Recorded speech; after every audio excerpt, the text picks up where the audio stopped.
All right. We're going to try and get into it just because the storm is rolling in again. Let's do some inking. And everything should be good.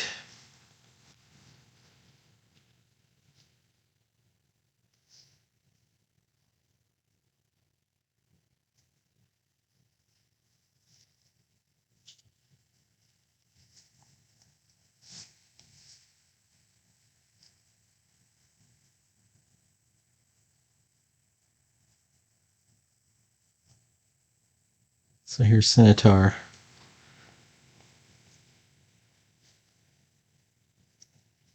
And this is a down shot.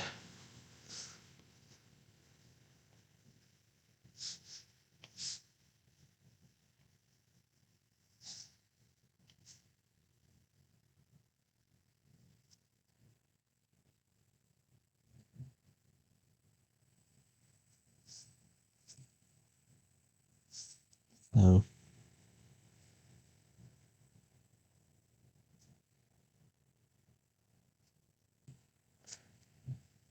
we've got our curves all going in the right direction.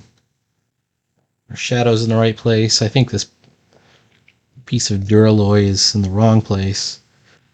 Scimitar's had his arm blasted off at this point. You can see there's just a piece of it, but it doesn't stop him. He's like the Terminator. He's not even slowed down.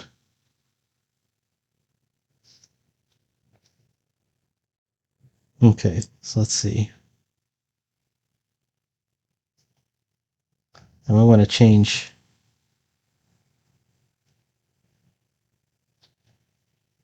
the angle on this piece of Duralloy. It's become a club. The other bad guy, he's got a whole, not just a gun, he's got a disintegrator.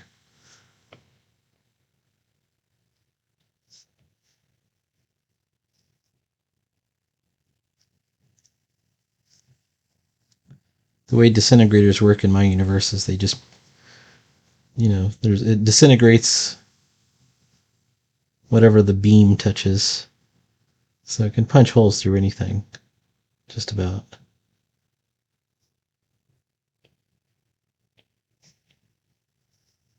It's not like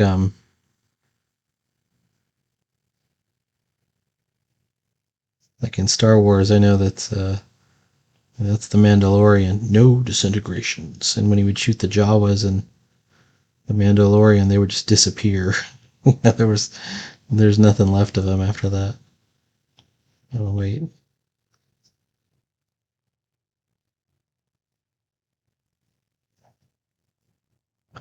So that's not how it works in this universe.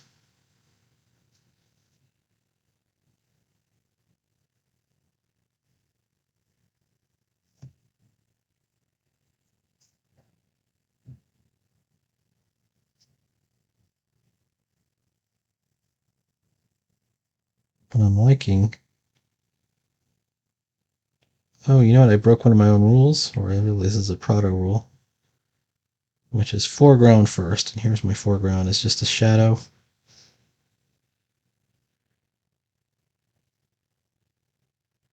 I'm wondering if I should do it that way. I could do it, but if I do it by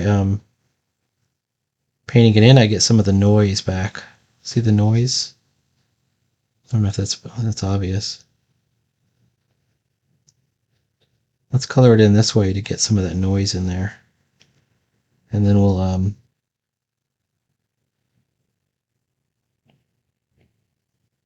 erase all the stuff that doesn't really fit. Same deal here. Plenty of noise on that claw.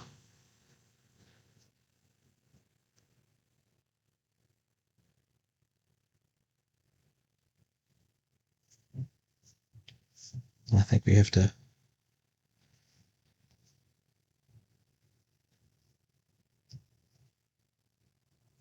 I think we're going to have to do this other leg.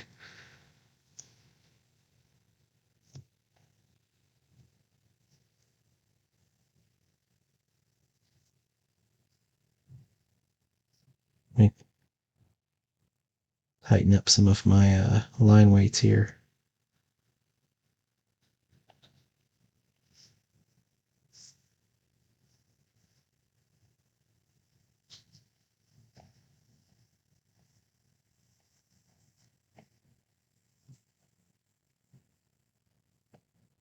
You can see he truly has lost the arm.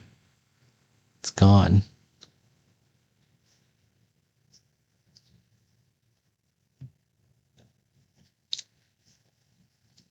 All right, let's do the, that looks like a good start. We're going to have to do tones, but I think even before tones, let's do the bubbles.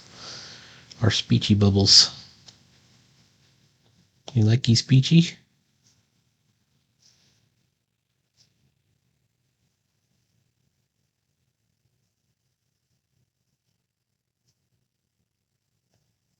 Let me screw that up. Let me screw that up for you some. There we go.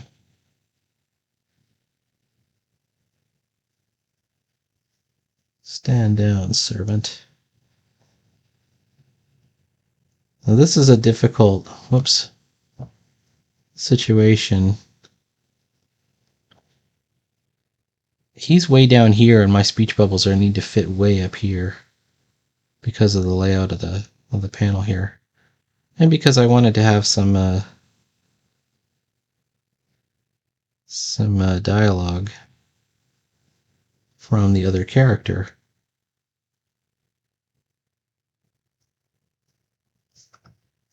So I probably should have consulted with a more established letterer to figure out how they would approach it. Because I don't think my solution is a good one. It's not bad, it's not the worst.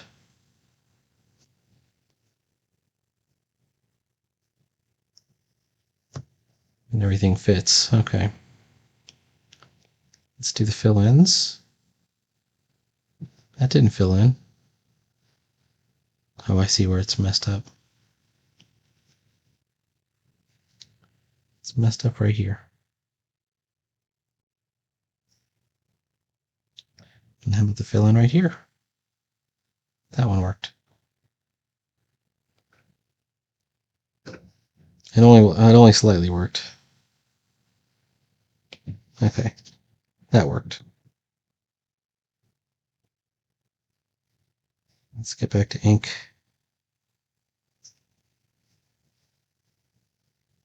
I think we still have to do either tones or background or both. And I think let's go for both. We can be pretty subtle about it. We don't have to put much in the way of background because it's just a cave wall at this point. But I do think we need to show some of the lighting. In fact, we might even do a spotlight with a back shadow. Might be very cool. So let's do the spotlight effect. You would see this in Batman a lot.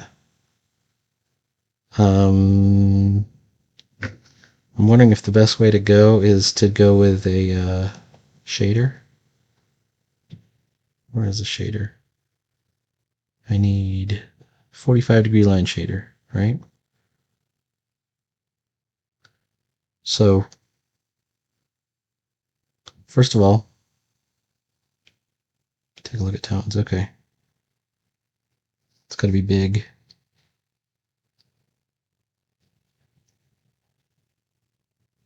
Best way to approach this, because we want to make a perfect circle, or as close as we can get to a perfect circle, and some light around our arm to show the arm off. So we're going to kind of oversaturate, like we're going to around it too much. And all we got to do at that point is just erase. But how do we get the circle? Whoops. Shit. Do it again.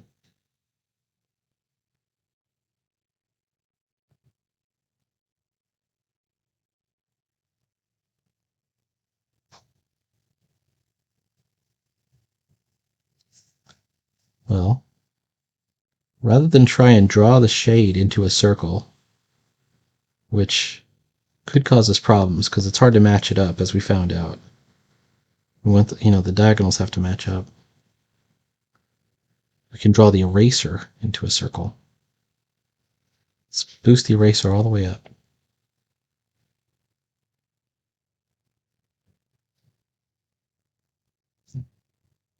That's a good circle, right? And then we know we just have to get these.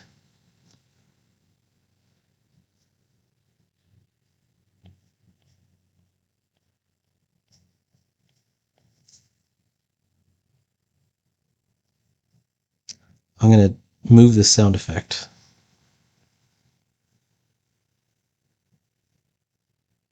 Let's move that sound effect out of the lighted area, or the unlighted area, right into here.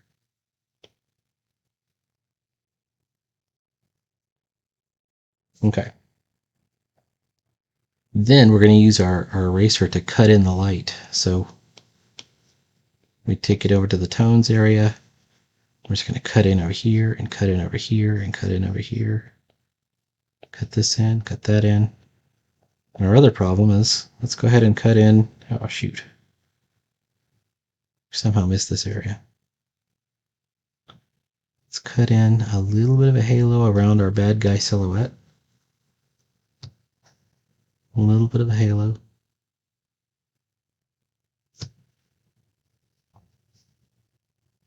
Doesn't have to be huge.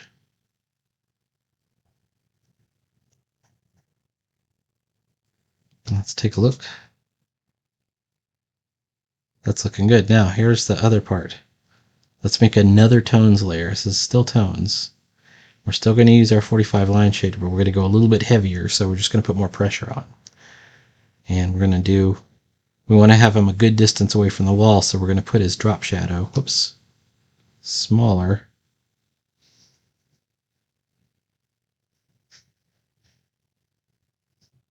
Like about that far away.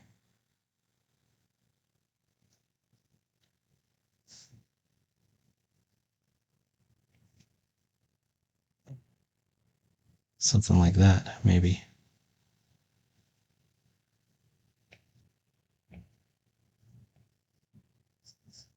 And because it's a different layer, because it's a different density, look, it's even matching up pretty nicely, which I didn't even expect it to do.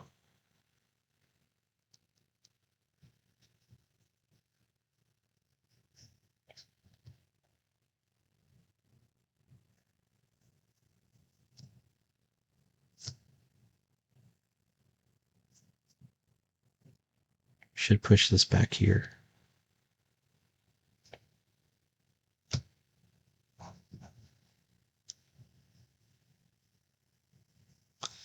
This feels very Batman to me. Like, take a look at that panel. It has that kind of cornered criminal sort of look to it. And then now, as long as we're on the right panel,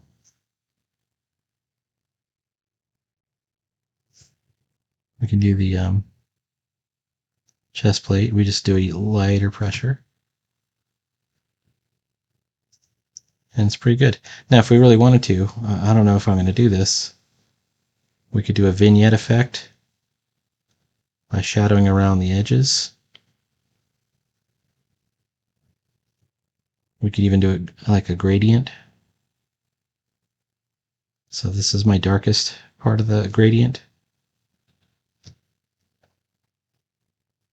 And then we're going to go slightly lighter. Well, this is the dark part.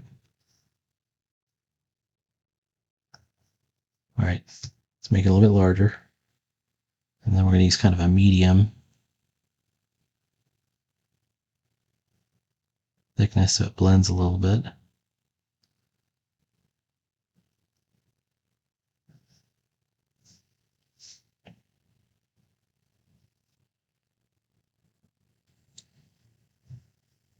How about that?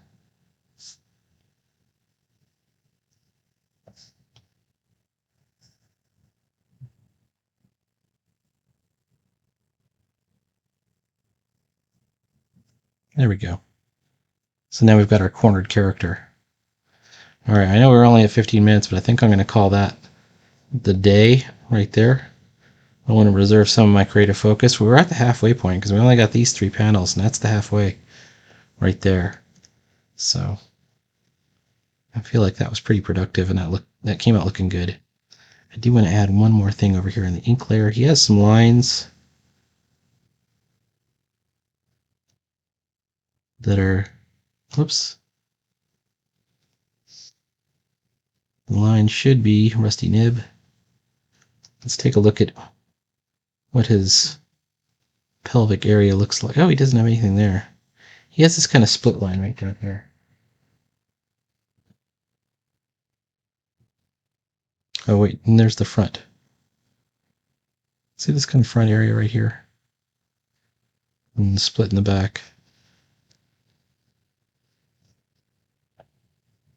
Apparently I don't always use it. Oh, and I have it over here. Okay.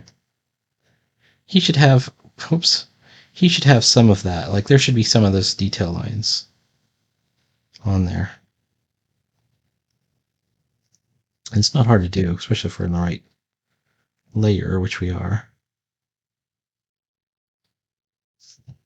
There we go. No problem. Let's go back to tones. Go back to pencils, take them out. I think maybe we could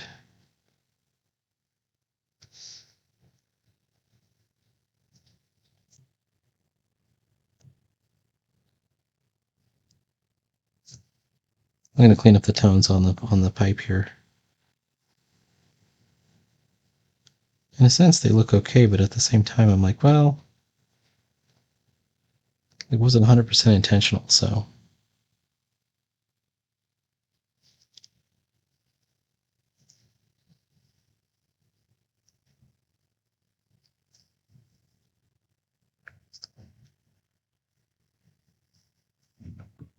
All right, you don't stand a chance.